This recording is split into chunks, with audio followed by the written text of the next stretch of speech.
Hi guys! Welcome back to my YouTube channel. Today's video, pag-usapan natin Cash Advance at Cash It Easy or Cash Now installment with BDO. Ano ba yung pagkakaiba nila?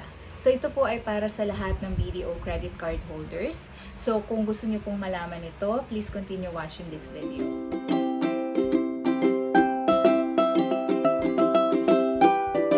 Yung tinutukoy kong cash advance, ito po yung magwi-withdraw ka directly sa ATM machine gamit yung iyong credit card at cash advance PIN. Okay?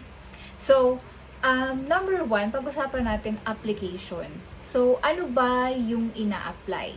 So, yung cash advance na withdrawal sa ATM machine, guys, ito po ay hindi na kailangan i-apply sa BDO.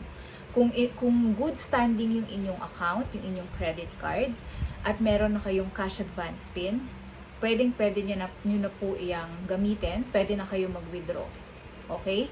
So, unlike sa Cash Now or Cash It Easy, ito po ay ina-apply. Kailangan mag-send po kayo ng application kay BDO at ito po ay subject for approval. So, meron po ako kanya-kanyang video kung paano mag-cash advance at kung paano mag-avail ng Cash Now or Cash It Easy kay BDO.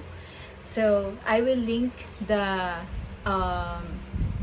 in the description yung links ng mga videos na yun. So, susunod po is, kailangan ba ng cash advance PIN? So, yes, sa cash advance, yung withdrawal, kailangan po talaga ng cash advance PIN. Pero si Cash Now or Cash It Easy, hindi nyo na po kailangan ng cash advance PIN dyan.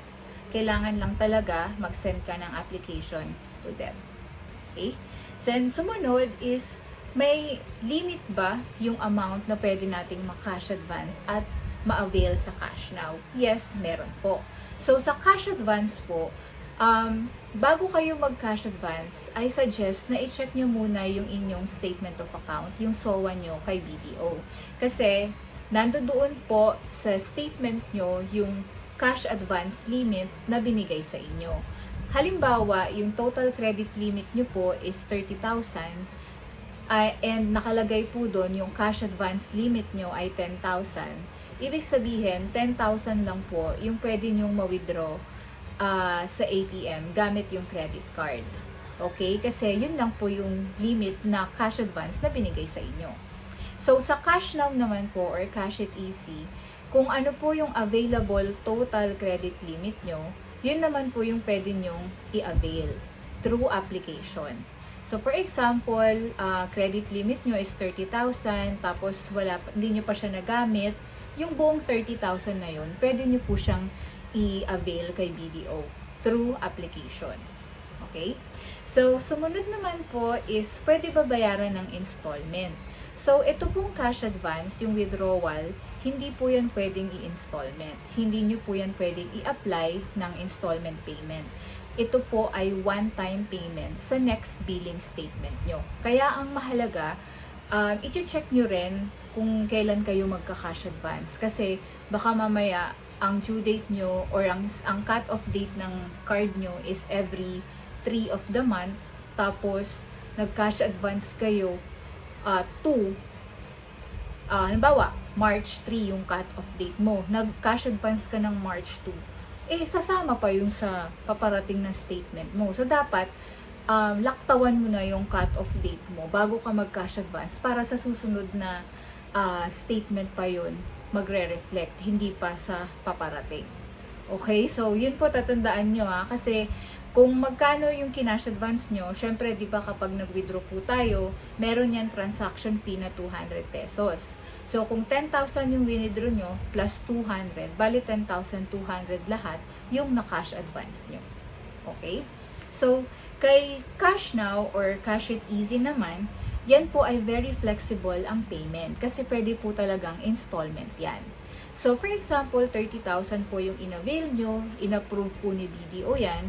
So, syempre, during the application, na-discuss na po sa inyo yan nung representative ng BDO kung magkano yung magiging monthly amortization nyo or monthly payment nyo kay BDO. So, yan po, magdedepende po yon kung anong payment term yung pipiliin nyo. Meron po silang 12, 24, and 36 months. So, yan po yung cash now or cash it easy installment. Kaya tinawag siyang cash it easy installment. Kasi installment yung pagbabayad.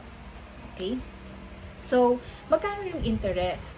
So, kay cash advance, 3% po yung interest niyan. So, for example, na-cash advance nyo 10,000 plus yung 200 na transaction fee, kukunin po niyan yung 3%. So, lalabas naman po yan sa inyong statement of account kung magkano yung total na dapat nyong bayaran, including the interest. Opo, may interest na po yun agad. Okay? And one-time payment lang din siya.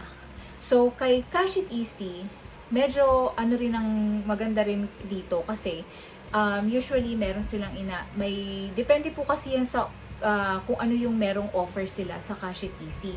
Minsan meron po silang 0.39% monthly add-on rate na offer. Minsan meron pong 0.45% monthly add-on rate.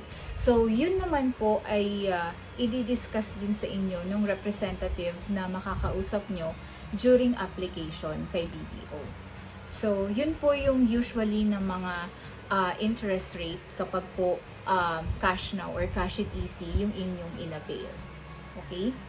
So, pwede ba mag-cash advance ng sunod-sunod? Okay.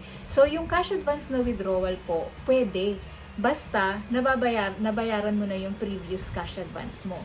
Pero sa cash now or cash it easy guys, ito po ay kailangan tapusin nyo muna yung nauna nyong inavail bago po kayo ulit makapag-avail ng cash now. Okay? So, kasi po, ito po ay installment, yung payment, diba? So, medyo matagal yung duration ng pagbabayad nyo. For example, 12 months yung kinuha nyo. So, after 1 year, syempre, fully paid na kayo, pwede na ulit kayo mag-avail ng cash now or cash it easy installment kay BDO.